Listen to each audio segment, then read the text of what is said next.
ఇప్పుడు పార్టీ మీ మీద రిలీజ్ చేసినటువంటి లేఖ ఏదైతే ఉందో అభయ్ పేరుతో వచ్చినటువంటి లేఖ, ఇప్పుడు ఎవరైతే బయటకు వచ్చారో వాళ్ళ అదే అభిప్రాయంతో ఉండి ఉంటారా, లేదు గతంలో వాళ్ళు వెళ్ళింది కరెక్ట్గా భావించి ఆలోచనతో ఉండి ఉంటారా అనుకుంటున్నారా మీరు?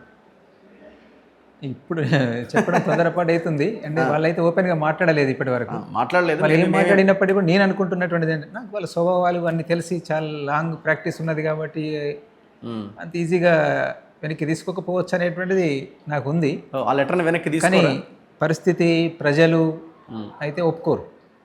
అట్లాంటి మా మీద చేస్తున్నటువంటి ఆరోపణలు ఎవరు ఒప్పుకోరు. ప్రజలు కూడా ఒప్పుకోరు అంటారు. ఒప్పుకోరు అని నేను 100% చెప్తాను. ఒప్పుకోరు. కొంతమంది ఎట్లా ఉంటుంది ఒక సెక్షన్, మెజారిటీ ప్రజలు అయితే ఒప్పుకోరు. పరిస్థితి అంతా చూసిన తర్వాత చాలామంది కావచ్చేమో అనుకున్నటువంటి వాళ్ళు, అరే మనం పొరపాటు అభిప్రాయపడ్డాం కదా అని చెప్పనేటువంటిది సారీ అని చెప్తున్నటువంటి వాళ్ళు. ఇప్పుడు పార్టీ ఒక లెటర్ రాసేటప్పుడు చాలా నిశ్చితంగా అన్ని అంశాలని పరిశీలించే లెటర్ రాస్తుంది కదా. మీ మీద రాసినటువంటి ఆ లెటర్లో కూడా అంత కఠినమైనటువంటి పదాలు పెట్టారు. విప్లవ ద్రోహులు అన్నారు, ప్రజాక్షేత్రంలో వీళ్ళని శిక్షించాలి అన్నారు, వీళ్ళు మోసం చేశారు అన్నారు, వీళ్ళు కేంద్ర రాష్ట్ర ప్రభుత్వాల వాళ్ళ ఆధీనంలో ఉండి మాట్లాడుతున్న మాటలకు వాల్యూ లేదు అని అన్నారు. ఇట్లాంటి స్టేట్మెంట్స్ వాళ్ళు ఏ కోణంలో ఇచ్చి ఉంటారు అనుకుంటున్నారు మీరు? శిక్షించాలి అని చెప్పనేటువంటిది అన్నది వాస్తవమే, కానీ అప్పుడు ఎంతమంది ఉండి రాసిండ్రు అది రాసినప్పుడు తెలియదు. ఒక్కరు కూడా కొన్నిసార్లు ఒక్కరు కూడా రాసి పంపిస్తారు కొన్నిసార్లు. తర్వాత దాన్ని రివ్యూ చేసుకుంటారు, అట్లా ఇవ్వాల్సింది కాదు అనేటువంటిది. కాబట్టి అట్లా శిక్షించాలి అని చెప్పనేటువంటిది ఇవ్వడం కరెక్ట్ కాదని బయట ఉన్నటువంటి వాళ్ళు కూడా అన్నారు. వాళ్ళు ఆ రోజు అక్కడ ఉన్నారు కాబట్టి వాళ్ళు ఒక ప్రయత్నం చేయాలనుకుంటున్నారు. ఆ ప్రయత్నానికి ఇది ద్రోహంలాగానే వాళ్ళకి కనిపించింది కాబట్టి వాళ్ళు అంటారు అనేది మాకు తెలుసు. ఆ రోజు నేను చెప్తున్నా ఏంటంటే, కోర్టులు అనేటువంటి ఒక పర్టికులర్ పలానా ఘటనకు వీళ్ళు బాధ్యులు అనేటువంటిది ఒకటే బాధ అనిపించడం కానీ దాన్ని వ్యతిరేకించడం కానీ, ఇట్లా పోయినటువంటి ముందు వరుసలో ఉన్నటువంటి వాళ్ళు, మాకు ముందు ఉన్నటువంటి వాళ్ళందరినీ మేము కూడా అన్నాం. ముందు వచ్చినటువంటి వాళ్ళు మేము పోతున్నాం కాబట్టి అక్కడ కొట్లాడుతున్నారు కాబట్టి వాళ్ళు కూడా మమ్మల్ని అంటారు. అది భవిష్యత్తు తెలుస్తుంది, అంటే ఆచరణ అంతా రేపు తెలుస్తుంది అనేటువంటి దగ్గర నుంచి మేము దాన్ని వ్యతిరేకించద్దు, ఖండించద్దు అనేటువంటిది అనుకున్నాము. కానీ 40 ఏళ్ళ ఈ జీవితంలో మీరు చేసిన ఈ పోరాటము, త్యాగము మేము కూడా అదే చెప్తున్నాం. సో బయట ఉండి మనం ఎన్ని మాట్లాడినా వాళ్ళు కుటుంబాలని అన్నీ వదిలేసి అక్కడికి వెళ్ళి పనిచేశారు కాబట్టి ఖచ్చితంగా దీన్ని త్యాగం అనాల్సిన అవసరం ఉంది అని.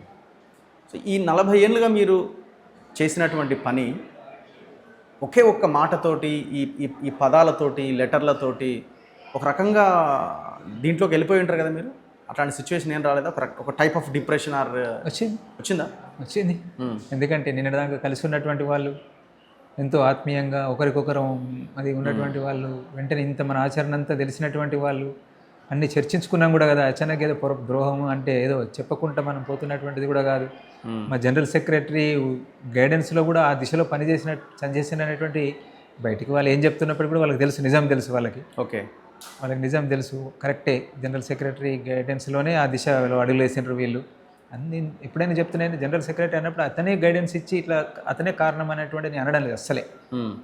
మళ్ళీ ఒక్కసారి, ఎందుకంటే బస్వరాజు జనరల్ సెక్రటరీ అంటే బిఆర్ దాదా, ఆయనే ఇచ్చిన గైడెన్స్ తోటి, అంటే ఆయన డిసిషన్ తీసుకోలేదు.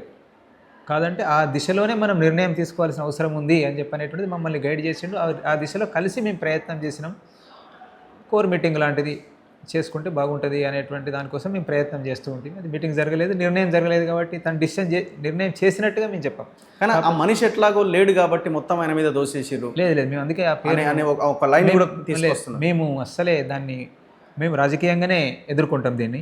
ఓకే, బిఆర్ దాదాను అడ్డు పెట్టుకొని మేము ఎదుర్కోవాలని, ఒకవేళ ఏమైనా విమర్శించేటువంటి వాళ్ళని బిఆర్ దాదా అంటే జనరల్ సెక్రటరీ చెప్పిండు కాబట్టి అనేటువంటిది చెప్పొద్దు అనేటువంటిది మేము నిర్ణయించుకున్నాం. ఓకే, ఇంకా ఆ లైన్ వాడద్దని చెప్పనేటువంటిది. ఓకే, కానీ ఆల్రెడీ వాడేశారు కదా. అంటే ఆల్రెడీ ఆ పాయింట్ని చెప్తున్నారు కదా మీరు, ఆయన అభిప్రాయం మేరకు, ఆయన ఆలోచన మేరకు మేము నిర్ణయం తీసుకున్నామనే ఒక లైన్ దిశ నేను ఇప్పుడు చెప్తున్నా. దాని నిర్ణయం తీసుకోలేదు. ఓకే, నేను చేసిన ప్రయత్నం ఏదైతే ఉందో దాంట్లో తన పార్ట్.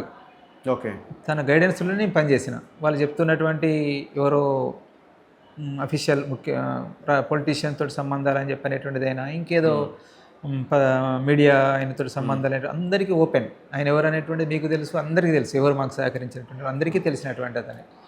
చాలా చిన్న మీడియా. సో బసవరాజు గారు చివరిగా మీతో మాట్లాడేటప్పుడు మీ డిస్కషన్లో ఆయన చాలా క్లియర్గా సాయుధ పోరాట విరమణ తప్పదు అనే ఒక లైన్ని ఆయన తన అభిప్రాయాన్ని వ్యక్తం చేసిండా?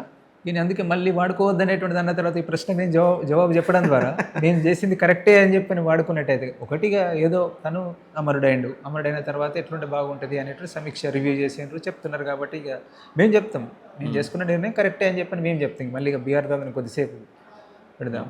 అంటే మీరు అడవిలో ఉండి కూడా కేంద్ర రాష్ట్ర ప్రభుత్వాల యొక్క నాయకులతో మీరు టచ్లో ఉన్నారన్నది బలమైన ఆరోపణ.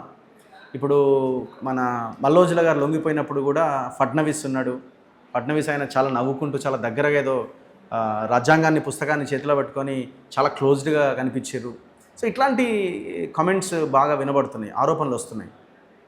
అవకాశం ఉంటుందా అసలు? లేదు, ఛాన్సే ఉండదా? లేదు అట్లాంటిది జరగలేదనేది మాకు తెలుసు. ఎంత ప్రమాదాలలో నుంచి వాళ్ళు తప్పుకుంటూ అక్కడికి ఆ రోజు ఆ నిర్ణయం తీసుకోవడం వరకు వచ్చినా తెలుసు కాబట్టి అట్లాంటిది ఏమీ జరగలేదు. కమిటీలలో చర్చించారు వాళ్ళు, ఆ కమిటీ వాళ్ళకు కూడా తెలుసు, అన్నీ తెలుసు. కాకపోతే కొంతమంది నేను నవ్వేటువంటి సమయంలో కూడా నవ్వకుండా ఉండగలుగుతాను నేను, అట్లాంటి స్వభావం ఆయనది. ఆ దాదాది అట్లా మామూలుగా ఎవరైనా మీరు కలిసినా ఇంకొకరు కలిసినా కానీ నవ్వు ముఖం పెట్టడం అని చెప్పి అనేటువంటిది తనకు సాధారణంగా అలవాటు. అయితే తన గురించి తెలుసు కాబట్టి మాకు అందరికీ అట్లా కనబడవచ్చు. కానీ అది ఎప్పుడైనా అట్నే కదా, ఎవరి దగ్గరైనా కానీ అట్నే ఉంటాడు కాబట్టి అక్కడ కూడా అట్లే ఉన్నాడు అనేటువంటి తప్ప అది చాలా సంతోషపడుతున్నాడు అనేటువంటిది అయితే మేము అనుకోలేదు.